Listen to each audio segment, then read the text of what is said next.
Now from Atlanta News First Plus, this is Sports Tonight.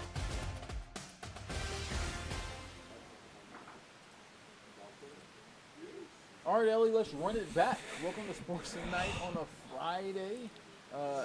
Wonderful sports weekend we're getting ready to go into. Me and Ellie Parker back here again. Ellie, how you feeling? I'm feeling all right. This has been. You might be getting sick of me if you see this show regularly. This is my 4th day in a row being on this show. This is a new So host of Sports Tonight. This is I good. wouldn't complain. I wouldn't complain We're about gonna be coming being. to you for content. Like, all right, Ellie, what are we doing today? That's how often you've been on the show this week. But look, this is a good week though because there's a lot going on this week. There's a whole lot going on. We were just talking about it before the show starts. I mean, obviously with the great baseball game played last night. We'll get to that.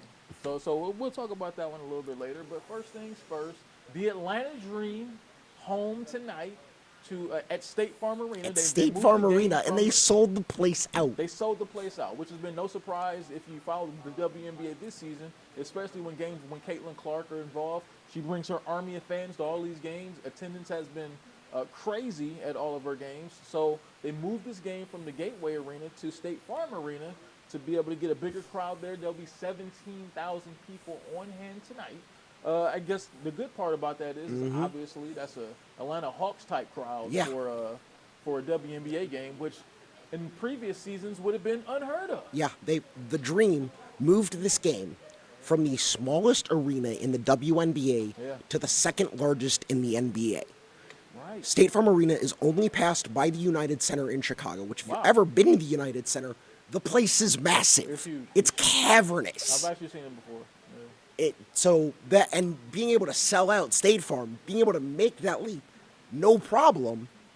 Caitlin Clark or not, Yeah. that's impressive. It is impressive. And look, I mean, it speaks to a lot of different things. Of course, it speaks to the popularity of Caitlin Clark because it's no secret how popular she's been at home and as far as road games and pretty much since. Second in All-Star voting. Exactly. Well she's going to make the All-Star team. Make no mistake about it. I mean, just by simple math, right? Because, I mean, fans come to the games. If she's getting 15, 16,000 a night in her arena and they're all voting for Caitlin Clark, I mean, common sense would tell you she's probably going to make it. I know Aaliyah Boston is up there too, right? Probably for those same reasons. Caitlin Clark is 2. Aaliyah Boston is 3, only passed by Las Vegas's Asia Wilson, who has been having an MVP level season. Yeah, she's best player in the league. barring injury, she's got that award locked up. I'm for willing sure. to say that right Yeah, now. man, Asia Wilson's the best player in the league. She's won a couple championships, MVPs. I mean, she's by far the best, right now, the best player in the WNBA. But as far as the Dream and the Fever, the Dream right now, I don't know if they're getting this game at a good time, right? Because they're obviously They're struggling. The Fever are on the rise. Yeah, they are. They're struggling. Fever on the rise. And to compound matters, they lost their best player, Ryan Howard, the other night to a injury. Who knows how long she's going to be out. They've fallen below 500, so they've lost 5 of their last 7. So this is not the sort of time you want to be getting a game like this, I would think, right? Because with them being on the struggle bus and facing a team, really when you look at the Indiana Fever, they're really starting to catch their momentum. I mean, Caitlin Clark has really sort of settled in. And like I talked about early, there may have been, I'm not going to say some jitters early with Caitlin, but what it may have been is, you know, when you have a player who is as hyped as she was coming in, I think it's just human nature to have the tendency to try to live up to being that player. Especially for a competitor like, a basketball player. Yeah. And sometimes you try too hard. And I think when you watch Caitlin early in the season, I think that was a little bit of it. I feel like she was playing a little hard, a little too hard, maybe trying to make things happen a little bit too early, too fast. But now when you watch her, it seems like she's letting the game come to her more. It seems like she's getting her other players involved. Aaliyah Boston is really starting to look like an all-star player in her own right. And so that's dangerous for the Dream because now you're hitting a team that's starting to click a little bit.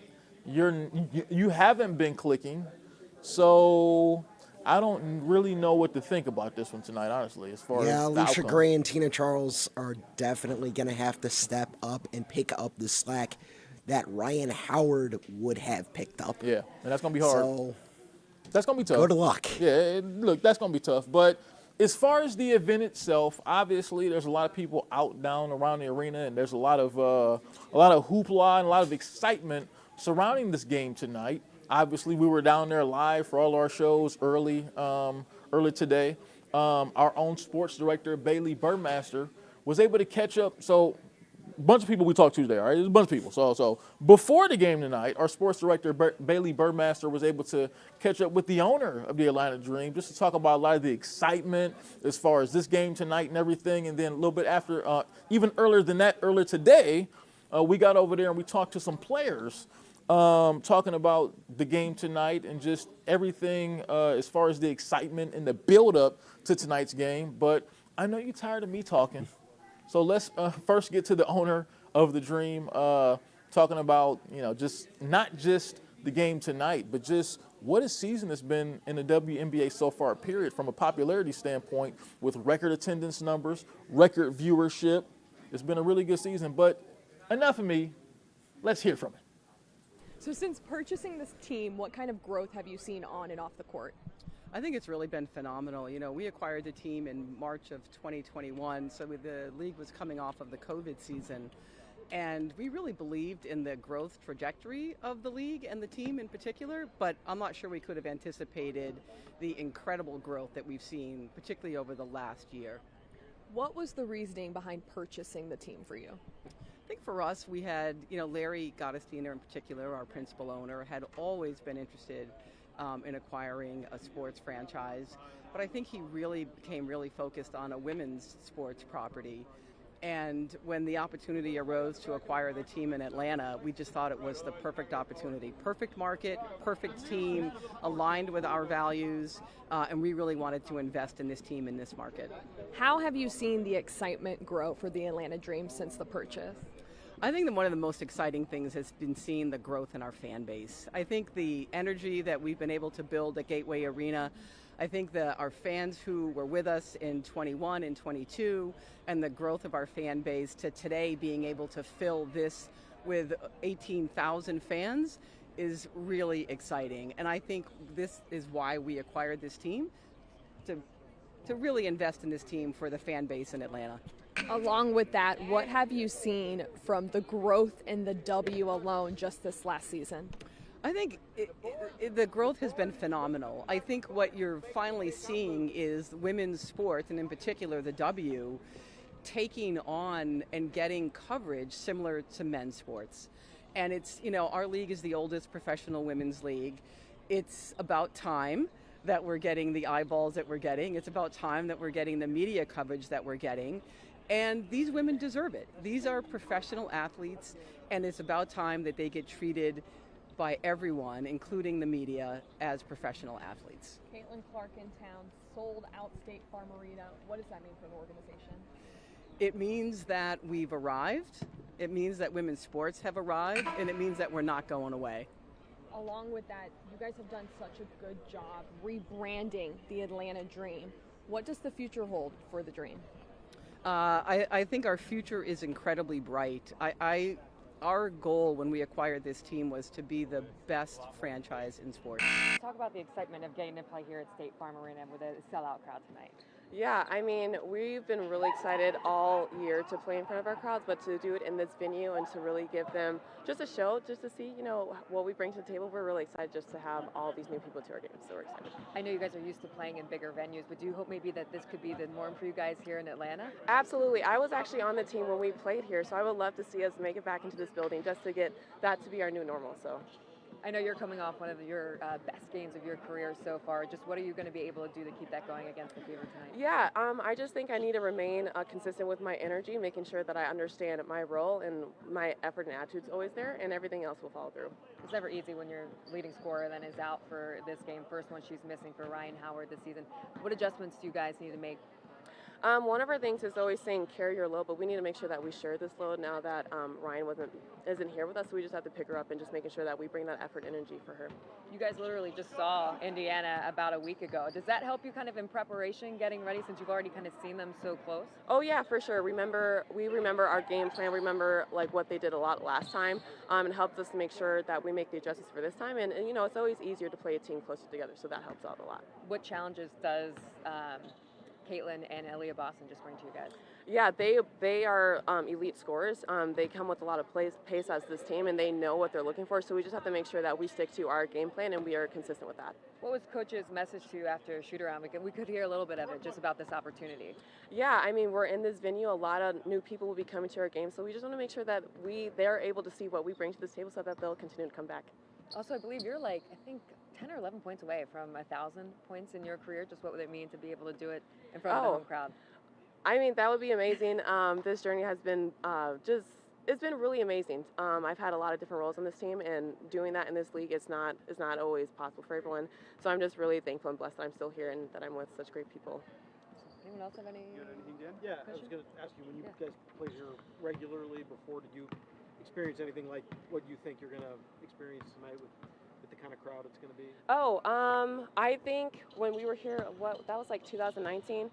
We had decent turnouts, but I think it's going to be something that I personally haven't experienced here in Atlanta. So I'm just really excited for our team to get that recognition, for people just to come through and see. Because I always say if they come to at least one game, they usually come back. Yeah, with Caitlin, I mean, she's obviously selling out buildings or helping sell out buildings across the league. I mean, do you think the atmosphere is going to be a good home atmosphere? Do you think it's going to be a little weird? No, I think it'll be a good home atmosphere. I think too, once people they see what we are bringing as our team, and they just get that new connection with our team, I think they'll see it and it'll feel like a home game. Yeah. All right, so for you, this will be your first time playing at State Farm Arena. Actually, no. No, I not play even? my McDonald's All-American game here. Okay, that's even better. Yeah, so second time. That's even cooler. So what is it as a pro, as a professional getting to play here for the first time? What does that just mean to you? Yeah, I think it's really exciting. I think State Farm has a great crowd whenever I've been here for Hawks game and things like that. And I think we always have such a fun crowd at Gateway. Like, whenever I have family or friends in town, they're like, it's just a party. Like, we got people swag surfing, we're lit, Bria's on the mic, helping everybody up. So to bring that same atmosphere here with just more seats and a sellout, I think it's just going to be super exciting. Is it kind of like full circle for you? Kind of like you were here for your All-American, Yeah. and now you're here as a pro? Very much full circle. It's even weird. We practice at Core 4, and that's where like the McDonald's practices were. So the first time I walked in last year, I was like, oh my God, I've been here before. But yeah, it's crazy now being a pro and getting to play here and just show how much I've grown and things like that. What adjustments are you guys going to have to make with Ryan out tonight? Yeah, I think Ryan brings a lot to our team. Obviously, her scoring, but I think that she just has such a high IQ. She knows when to make the right passes. She obviously guards great players all the time. So I think it's picking up a lot of different places. It's scoring, it's making the right reads, game flow, defensively just picking up all the great things that she does. But I think it's going to be great still having her and Jordan on the sideline. Jordan's always instilling confidence in me, giving me words of wisdom. So I know Ryan's going to be doing that same thing today with all of us. So I think we'll be good sharing the load as we always do. You guys were able to hold Caitlin to 7 points the last time you saw her, just about a week ago. So what do you guys need to do to kind of duplicate that success against her? Shoot the same thing and more. I mean, she's a great player, so I think she's going to be making adjustments just like we were. So we can't come in with the exact same game plan. So it's really just going to be locking in. And I think that Caitlin's an amazing scorer. Obviously, she's a great playmaker. And then she has a great supporting cast as well with Aaliyah, Nalissa, Kelsey. I think that they're all playing really well right now. So we just need to lock into our scout and come with even more energy.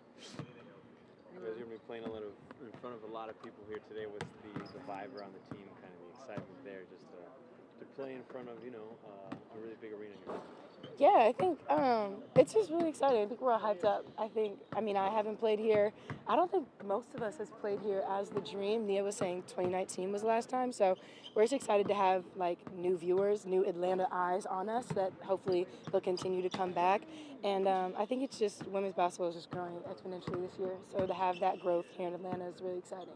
Are there ways that you guys have already felt the benefits of the increased eyeballs on the league this year? Have you already ways we felt it? Yeah, have you seen it, felt it already, having not had Caitlin in the building yet?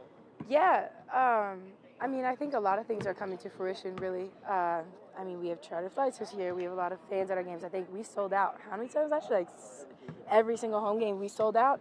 And so for us to be selling at Gateway, it's like, shoot, we need more seats. So to be able to come here and have a sellout here as well, it's just showing the product is there. And I think that the product has always been there. It's now just getting the eyes on the game. And Nia said it earlier, but once people come to a game, they're like, oh, wow, I want to come back. They're this good. And I think a lot of times we have people coming with the mindset of, oh, let me support them rather than let me just watch somebody hoop. Once they come, they're like, oh, wow, like it's hoopers. You see people making logo threes. You got BG dunking. We got crazy blocks, all these different handles. So I think I'm just excited to be able to be a part of the push and have more eyes come to the game.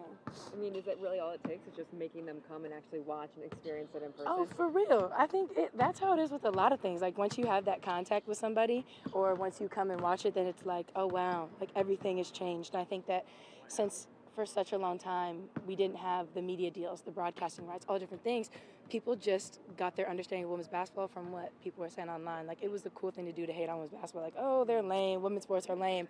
Now you look lame for hating. So like once they came and started seeing it, it's just a complete mindset shift. So I think it's really great that we're finally here. We heard it a little bit at the end, but what was Coach's message to you guys when you guys are in the circle, kind of all huddled up? I mean, T always hypes us up. I think T always talks about having fun, sharing the load, and I think we just got to come out with energy tonight. And with the people here, the sellout that it's going to be, she was talking a lot about just like, give them a show, you know? A lot of people have never been to a women's basketball game before, WNBA at least, so it's really just showing them why the product is so great, why they need to come back to the rest of our games. So, yeah, we're... So good luck to the Atlanta Dream tonight. We'll see what happens in that game. Look, I mean, they have plenty of players. They still have guys like, they still have players like Tina Charles. Yeah. And you know, Gray and all those pieces. So it's just about a group effort, team effort tonight to come out and beat a team like the Fever, which is not like the Fever or a juggernaut. They're a young team and they struggle too. So I think it's very realistic that the Dream can do what they have to do to get the win tonight. So let's talk some NBA, more specifically NBA draft. The Atlanta Hawks have the #1 overall pick in Wednesday's NBA draft.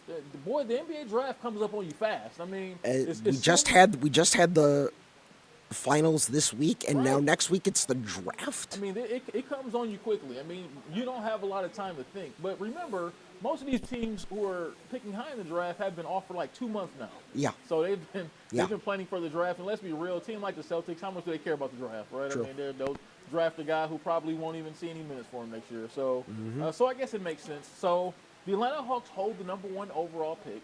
And this is one of those years where it's not necessarily a consensus #1 overall pick. So naturally, it's the one where the Hawks have the #1 overall pick. But the guy who's most expected to go #1 overall is Alex Sarr, who spent some time, as a matter of fact, 2 years over at Overtime Elite across the street from here, here in Atlanta. So they're very familiar with him here. But even beyond that, he's from France, and so he's a big guy, right? He's plays about over 7 feet tall. Reportedly, now this is sort of unusual for this time of year. The Atlanta Hawks have been trying to work out Sarr since for the last 2 months. They haven't been able to nail down a workout with him. So that sparked speculation. And we're a now. week out. Right. So it's sort of some things are sort of squeezed out this week. Maybe from Sarr's representatives that the Hawks might not be the desired destination for Sarr. Which, from what you've heard, I mean, it makes sense from Sarr's perspective. So if you're looking at it from Sarr's perspective, where he's at right now. So apparently, that's if you believe the chatter around the situation, apparently it's this. So Sarr is, like I said, he's over 7 feet tall, but his reps feel like his natural position is a 4, right? Yeah. They feel like he's a natural 4. Well, when you look at the Hawks team right now, one of their better players, Jalen Johnson, who really had a year where he really took off and grew. He's a young player himself. Yeah. He was only drafted a couple years ago. He took a huge leap this past season. He averaged 16 points, 8 rebounds a game. So when you're looking at it from Sarr's representative's perspective, they're looking at this like, okay, you guys have Jalen Johnson playing the 4. He's kind of like, you know, he's a young player there and he's still growing. You're going to try to make Sarr play the 5. And that's not really appealing to Sarr's representatives. They feel like he's a natural 4. Obviously, they want him to get in a place where he can be his most natural self. So if you're listening to the chatter around the situation, his desired landing spot is the Washington Wizards, who picked #2. Because he feels like he can more so be his natural self there. That's if you believe the chatter around the situation. Of course, none of this is official, but these are sort of the things that are sort of coming out around the situation. And it figures, right? I mean, Yeah. like you said, this year the Hawks have the number 1 pick. You have all this controversy around the guy who's supposed to be going number 1. So, welcome to Atlanta, Donovan Clingan, I guess? Yeah, look, I mean, I like Donovan Clingan. Obviously, seeing him play at UConn. I got to be honest, though, when I see his skills and ability, I don't see number 1 overall pick because, to me, when you take a guy number 1 overall in the NBA draft, you're hoping this is a guy who can be a multiple-time All-Star. You're hoping that this is a guy that you can build your franchise around, ideally, right? I mean, that's where the number 1 overall pick is supposed to be. I don't know that Donovan Clingan is that. I think he's a really good player. I think he could be a really good piece. I just don't know that he's that as far as the kind of player that you want to build things around. I think when you look at Sarr, he has more of those attributes because he's young. He's got kind of like a 5-tool player. I was over there talking with Damian Wilkins, who's the general manager of Overtime Elite. He agreed that Sarr is a 5-tool player potentially, but I think the main thing when you're drafting a guy number 1 overall is you're looking at the potential and what he could potentially be down the road. So I think when you're looking at the potential, I think there's more of a ceiling there for Sarr than there is Donovan Clingan. I don't know, man. I was doing exactly what Landry Fields might do on Wednesday night, pick a name out of a hat. Well, let's hope they do a little better than that because they've been at this for 2 months now. So let's hope they have a better plan in place than that. So speaking of plans, some people who plan to watch Atlanta United play tomorrow, right? They'll be trying to get out there and get a win on the road against St. Louis. They've talked about teams on the struggle bus. Well, maybe, like I say, it's good that they'll be on the road because they seem. Oh, geez, last night was. Yeah, so they seem to do a little better. Well, it's been rough regardless of where they've been playing at lately, right? But I don't think last night's playing surface at the Benz would have helped. Oh, I'm sorry. We're talking about the surface first. I'm sorry. I'm going to, I almost got these mixed out of order here because it's all soccer. Yeah. So everyone's complaining about the playing surface. I saw that over for the cup games. And look, I would never consider myself to be a soccer aficionado, right? I mean, but what does it really matter how bad the playing surface is? I mean, maybe you know more about that than I do. I mean, for me, it's not so much, oh my God, the Argentinians and Canadians were complaining about the playoff surface. It's, oh God, this playing surface is going to host a World Cup semifinal in 2 years. Well, you're going to have the biggest sporting event on the planet. If the playing surface is even like 80%, oh. Well, I mean, look, I don't want to hear that backlash.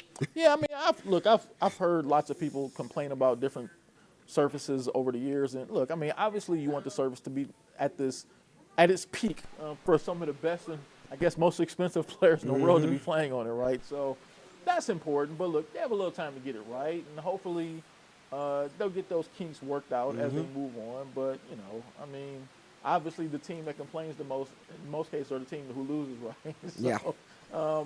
The team, you know, but both teams were complaining, so it's not just about the team who lose. So let's hope they clean that up. Let's hope that Atlanta United cleans stuff up too. Yeah, you know, I was jumping to it so early. Yeah, I mean, they've been struggling. Look, they just need some wins, right? I mean, They gotta win at DC United. So here's hoping they can keep it going. Yeah, to keep that going, and it seems like they're better off playing on the road than they are at home because they've lost. You know, they've like 5 or 6 straight games at home without a win, but they seem to find some sort of magic on the road. So they'll be on the road playing St. Louis tomorrow. Interim head coach Rob Valentino addressed the media today, and he touches about some things that can maybe help them. I guess if you want to call it momentum. Yep. Maybe help some of that, help keep some of that momentum going into tomorrow's game against St. Louis. If you could just give us an update on Stan, Tyler, and if Jamal is healthy enough to start yet. Yeah, the Stian and Wolfie both took, and Jamal as well, they all took part in training today, so keep doing our evaluations on them, but I feel like they'll play some part in a role in the team. Stian and Wolfie hopefully will be involved in the squad, and then Jamal, like, we're just making sure that it's a long season, making sure that he's fit for not only this game, but also keeping him fit and healthy, so we've got decisions to make now. Asked about Jamal specifically because, as you know, Tiago can't play on Saturday. Yorgos has been sold. Saba's gone. Your top three of your top goal scorers. Jamal is next in that line. So I was just curious, the challenges of trying to create offense when you're missing so many proven scorers on Saturday. Yeah, I mean I feel like that's the fun challenge. It's just that's the reason you have a team. I think like that's what I love about being a part of a group, that it's not one person. We've been talking about this shared responsibility, shared success. Like it really is that, and I think that it's unfortunate that Thiago is not going to be available for the game, but also it's a really good opportunity as the next person to step up. But I hope that we can create team goals.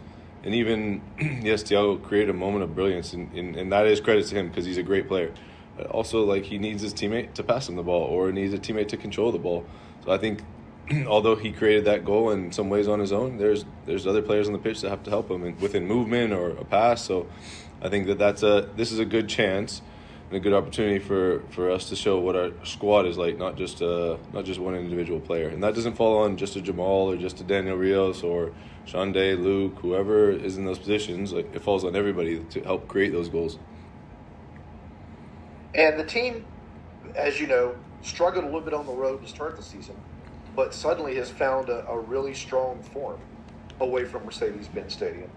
To what do you attribute why the turnaround? Why the success now? I mean, I think that in this league, people keep saying that, and I've done my own thoughts and research about different leagues and how that works and not work and atmospheres or whatnot. And my message to the guys has been, like, block out the noise.